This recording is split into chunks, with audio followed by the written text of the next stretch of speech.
Pakcik ni jual ni barang ni takwa. Takwa pakcik. Melayu cakap rojak. Oh rojak. Habis takwa ni jadi bahasa mana? Cina punya barang ni takwa. Melayu cakap rojak. Oh Melayu cakap rojak. Takwa. Watan motor je pakcik Taman Cempaka berdengung. Dah berapa tahun ni pakcik? Pakcik dengan berjaga lebih kurang ada dekat 20 tahun lebih. 20 tahun untuk menjaga takwa saja. 20 tahun lebih. Oh lama pakcik legend ni. Dia tahu special dia tahu grade A ni. Tahu grade A pakcik Ini tahu grade A bukan takwa tahu yang tahu bakar. Oh ada timun Tahu lagi. bakar dikeras. Ini tahu lembut lepet dengan lidah pun boleh. Kalau tak saya tanya manager saya. Oh betul manager? Dia manager. Baik. Ini manager kita tahu.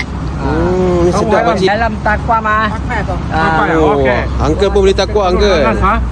Ailam takwa mah. Timur saya tak mau. Orang Cina cakap ailam takwa mah. Ailam takwa mah. Orang cakap lojia. Hmm. Oh, lekong lojia. Oh, lojia mah.